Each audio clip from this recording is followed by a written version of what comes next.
Hello student, आप लोग कैसे हैं? आई होप आप लोग अच्छे होंगे, पढ़ाई कर रहे होंगे। तो आज की इस वीडियो में हम देखेंगे प्रश्नावली 4.2 की तीसरी सवाल। ये दूसरी और पहली सवाल हमने इसके पहले की वीडियो में कवर करा दिए हैं। अगर आपने इसके पहले की वीडियो नहीं देखा है तो चैनल के प्लेलिस्ट में आप जाकर इसके पहले की वीडियो देख लीजिए।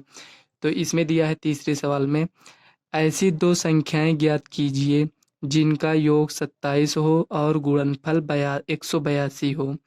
तो इसमें दिया है, देखो, ऐसी दो संख्याएं ज्ञात कीजिए जिनका योग 27 हो और गुणनफल 182 हो। तो चलिए हम इसको सॉल्व कर लेते हैं। देखो, इसमें दिया है कि दो संख्याएं, मतलब हमें दो संख्याएं लेना है और जब दोनों संख्याओं को जोड़ देंगे, मतलब उनका योग कर देंगे, तो 27 आना चाहिए। और उन्हीं दोनों संख्याओं को जब हम गुणा कर दें तो हमारे पास 182 आना चाहिए। तो हम चलिए यहाँ मान लेंगे दोनों संख्याओं को। यहाँ हम लिखेंगे माना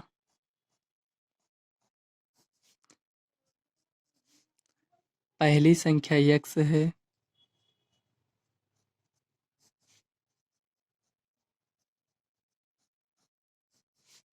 x है, तो हम दूसरी संख्या को y मान लेंगे। लेकिन हमें y नहीं मानना है, क्योंकि इसमें दिया है जिनका योग 27 हो। तो देखो, पहली संख्या तो x है, और अगर जो 27 है, जो उसमें से अगर हम 27 से x को माइनस कर देंगे, मतलब जो दोनों का योग तो 27 है, तो उसमें जब हम 27 से x को माइनस कर देंगे तो हमें दूसरी संख्या पता चल जाएगा। तो इसमें हम लिखेंगे पहली संख्या x, तो दूसरी संख्या तथा तथा दूसरी संख्या 27 माइनस x होगी। ये प्रश्न में दिया है। तो देखो, क्वेश्चन में कहा है पहली संख्या और दूसरी संख्या, मतलब जब इनका योग करेंगे तो देखो, योग कर कर हम देखते हैं यहाँ कितना आता है। पहली संख्या को जोड़ेंगे प्लस 27 माइनस x को जोड़ेंगे, देखते हैं कितना आता है। दोनों को ऐड करेंगे तो ये से ये कट जाएगा। देखो, योग कितना है? 27। क्वेश्चन में भी यही कह रहा था कि दोनों संख्याओं का जोड़ 27 है, तो ये 27। तो पहली संख्या x मान लिए, दूसरी संख्या 27 माइनस x। यही आपको थोड़ा समझना रहता है, और तो सवाल तो आप सॉल्व कर लेंगे। तो देखिए, ये हो गया। और क्वेश्चन में कह रहा है दोनों संख्याओं का गुणनफल 182 है। तो यहाँ हम लिखेंगे प्रश्न से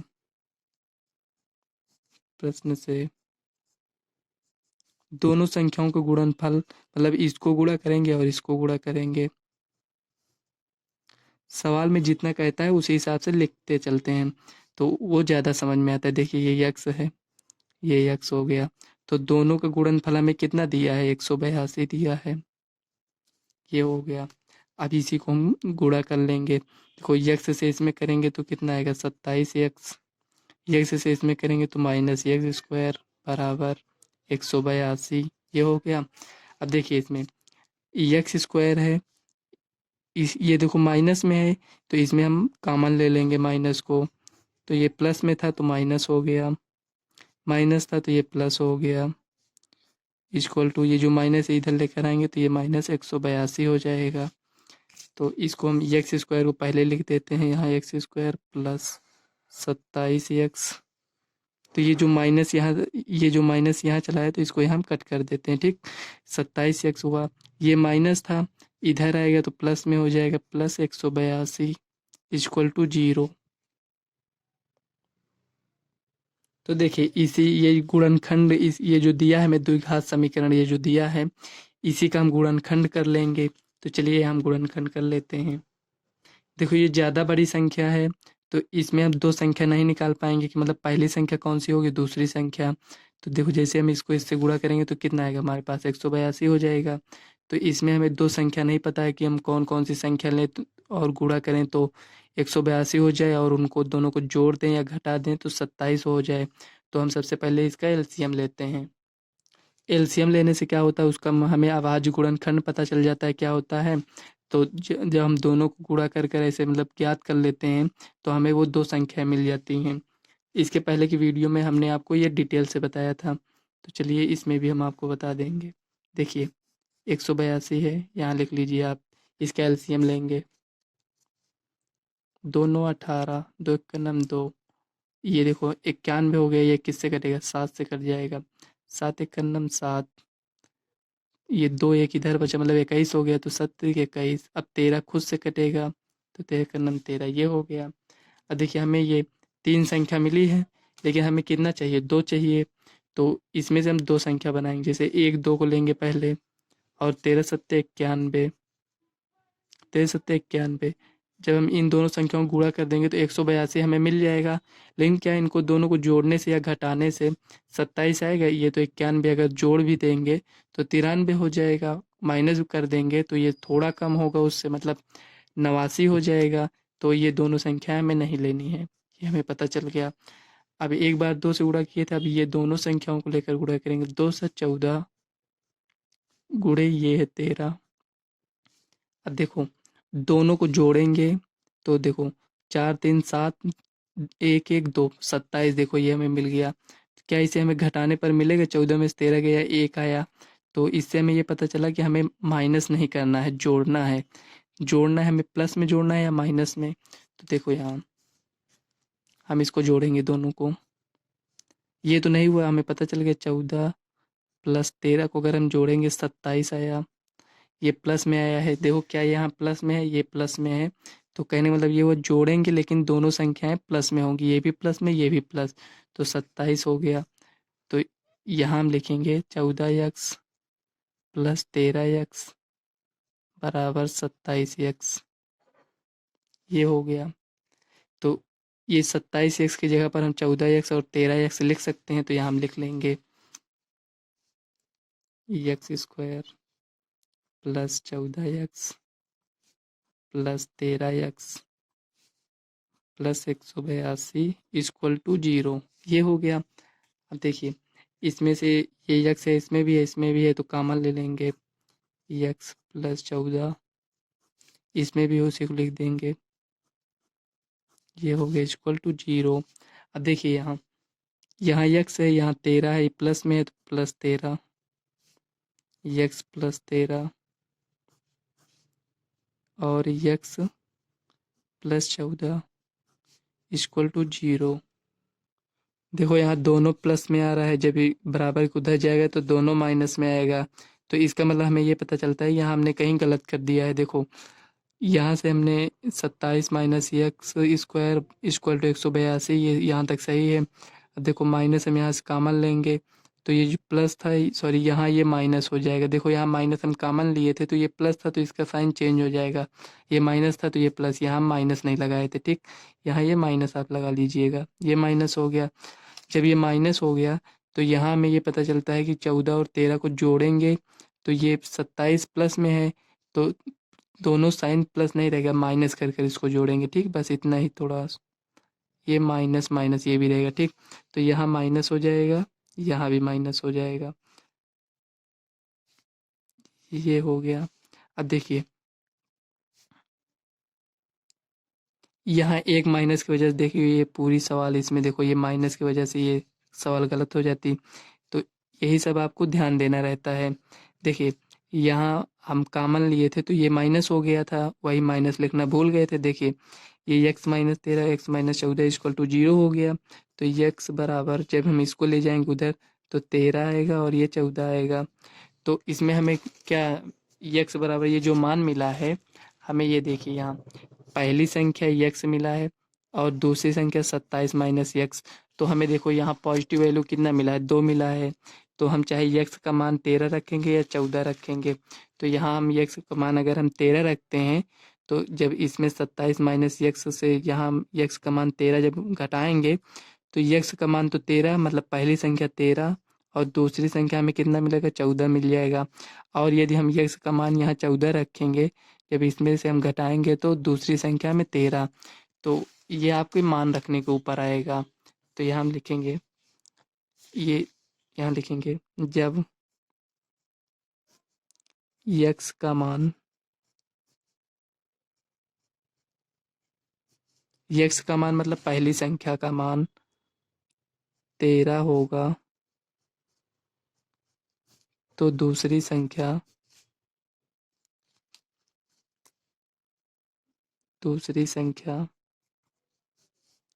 14 होगी।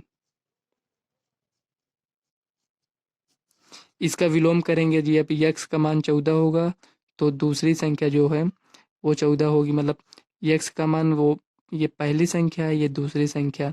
जब इसी को पलट देंगे तो क्योंकि यहाँ हमें दो मान मिला है, जब यक्स का मान 13 रखेंगे तो हमें दूसरी संख्या 14 मिलेगी, और जब यक्स का मान 14 रखेंगे तो दूसरी संख्या जो है वो हमें 13 मिलेगा।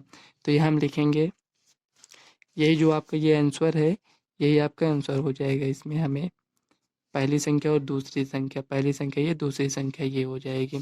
तो यहाँ हम यक्स को नहीं लिखेंगे, तो ये तो आंसर आ गया है। तो यहाँ हम लिखेंगे 13, 14, पहली संख्या ये, दूसरी संख्या ये, यही आपका आंसर हो जाएगा। चलिए हम नेक्स्ट सवाल देख लेते हैं, अगली सवाल क्या दिया है। देखिए इसमें चौथी सवाल दिया है, दो क्रमागत धनात्मक पूर्णांक ज्ञात कीजिए जिनके वर्गों का योग 365 हो। तो यहाँ देखो ये क्रमागत आया है, मतलब कहने का मतलब ये हुआ क्रमागत, मतलब जैसे 13 आया उसके बाद क्या आना चाहिए, 15 नहीं 14 आना चाहिए, 7 के बाद 8, 9 के बाद 10, मतलब जो दो संख्याएं लेंगे वो एक के बाद दूसरी आनी चाहिए। जैसे 13 में एक जोड़ देंगे तो कितना हो जाएगा, 14 हो जाएगा, तो मतलब 13 के बाद 14 आना चाहिए। तो उसी तरह हमें क्रमागत धनात्मक पूर्णांक लेना है। तो हम यहाँ इसको मान लेंगे दो क्रमागत धनात्मक पूर्णांक को। तो चलिए इसको हम सॉल्व कर लेते हैं। यहाँ चौथे सवाल में हम लिखेंगे माना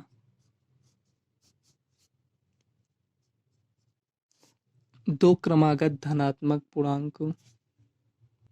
तो हमें दो क्रमागत लेना है, तो यहाँ हम लिखेंगे पहला पूर्णांक, माना पहला पूर्णांक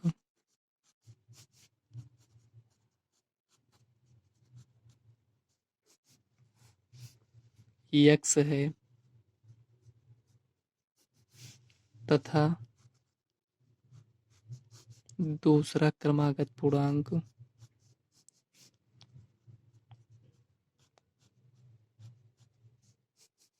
पूर्णांक क्या होगा। देखो 13 के बाद 14 आना चाहिए, 14 कैसे आया हमारे पास, 13 में प्लस एक जोड़े तभी तो 14 आया ना। तो पहला पूर्णांक यक्स है, मतलब जरूरी नहीं 13 14 ही हो, आप जैसे 15 16 18 के बाद 19 कैसे आएगा, एक जोड़ेंगे तभी तो आएगा ना। तो उसी तरह इसमें भी कह रहा है दूसरा क्रमागत पूर्णांक यक्स प्लस 1 होगा, ये होगा। अब इसमें कह रहा है क्वेश्चन में कि दोनों के वर्गों का योग, मतलब इसका भी वर्ग और इसका भी वर्ग कर कर अगर दोनों को हम जोड़ देते हैं तो वो 365 आ जाएगा। तो यहाँ हम लिखेंगे प्रश्न से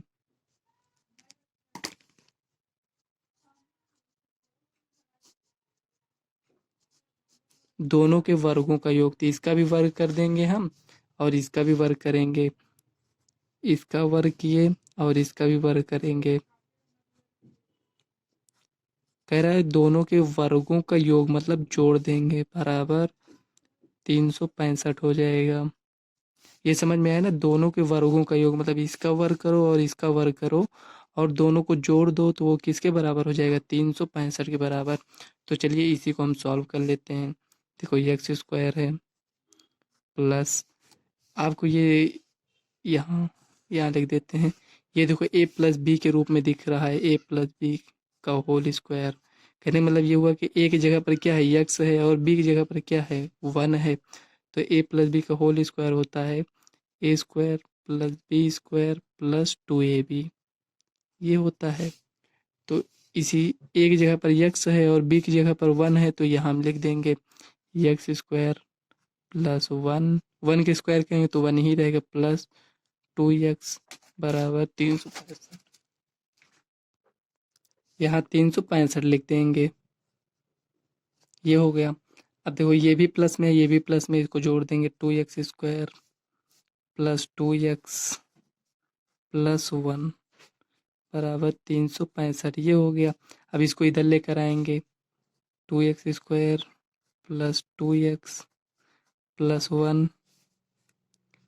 हम ये जो लिखते हैं ये एक्स स्क्वायर 2x प्लस 1 इसी रूप में क्यों लिखते हैं, देखो यहाँ में इसका जो फार्मूला है ये होता है a x square plus b x plus c, ये इस रूप में होता है।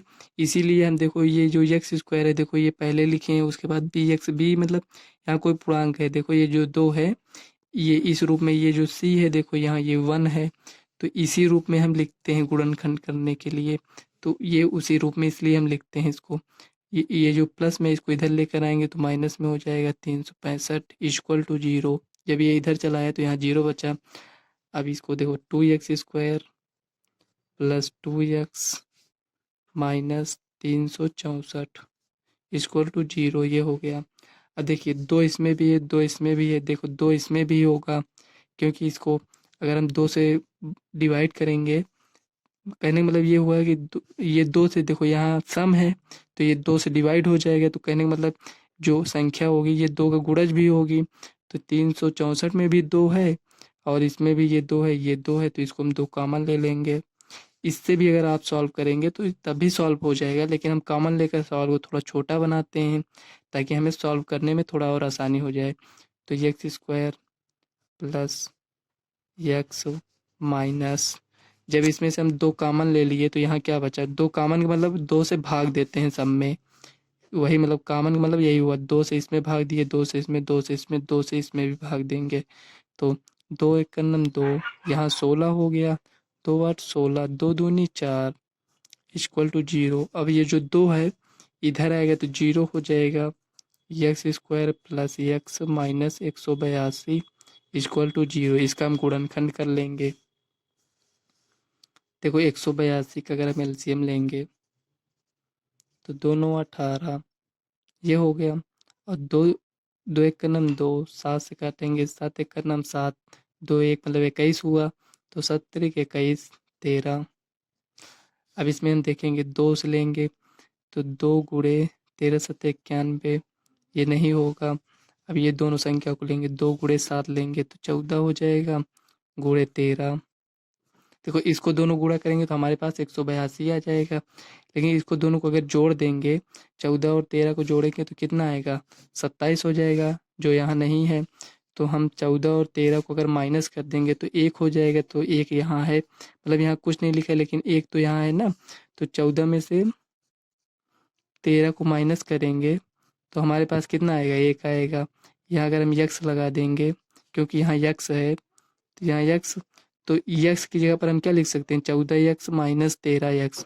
तो हम उसी संख्या को लिखते हैं कि दोनों को गुणा कर दें तो 182 आना चाहिए, और दोनों को जोड़ दें या घटा दें तो हमारे पास ये संख्या आनी चाहिए, मतलब जो यहाँ पर होता है। तो यक्स की जगह पर हम इसको लिख देंगे, x² plus 14x minus 13x minus 182 equal to 0, ये हो गया। अब इसमें से हम कॉमन ले लेंगे, x प्लस 14, यहाँ लिखेंगे x प्लस 14, यहाँ देखो माइनस 13 है, माइनस 13 आप यहाँ लिख दीजिए equal to 0, x minus 13 x plus 14, ये हो गया इक्वल टू 0। जब इसको पक्षांतर करेंगे, मतलब 0 से तुलना करने के बाद जब इसको हम पक्षांतर करेंगे तो ये माइनस में है, प्लस हो जाएगा, x बराबर 13 और x बराबर, देखो ये प्लस में उधर जाएगा माइनस, तो माइनस में हो जाएगा माइनस 14। तो हम इस मान को नहीं लेंगे, हम इसी मान को लेंगे, x बराबर 13। तो देखो इस मान को हम क्यों नहीं लेंगे, क्योंकि ये निगेटिव है और इसमें हम क्वेश्चन में कहा है धनात्मक पूर्णांक लेना है, तो ये धनात्मक नहीं है, ये तो निगेटिव है ना, तो इसको हम नहीं लेंगे। x बराबर 13, तो ये हमें x बराबर 13 क्या मिला, ये पहला पूर्णांक है, और दूसरा पूर्णांक तो यहाँ हम लिखेंगे पहला पूर्णांक, पहला पूर्णांक x बराबर 13, दूसरा पूर्णांक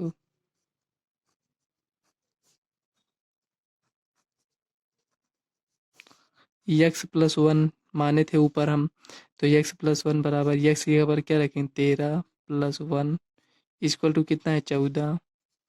तो हमें क्या मिला, पहला और दूसरा पूर्णांक, देखो पहला ये मिल गया, दूसरा ये, तो ये जो 14 मिला है, तो इसको रखने के बाद हमें ये देखो प्लस में मिला, ये जो निगेटिव है इससे हमें मतलब नहीं, हम यही वाली संख्या लिए हैं। तो x की जगह 13 रखेंगे प्लस 1 तो 14, तो पहली संख्या ये है और दूसरी संख्या ये है, तो यहाँ हम लिख देंगे 13 कामा 14, यही आपका फाइनल आंसर हो जाएगा। तो फ्रेंड्स इस वीडियो को हम यहीं तक रखते हैं। अगर वीडियो आपको अच्छी लगी तो वीडियो को लाइक व चैनल को सब्सक्राइब कर लेना, ताकि आने वाले वीडियो का नोटिफिकेशन आप तक सबसे पहले पहुँचे। और फ्रेंड्स को ज़्यादा से ज़्यादा इस वीडियो को शेयर करिएगा। तो चलिए मिलते हैं नेक्स्ट वीडियो में, तब तक के लिए बाय।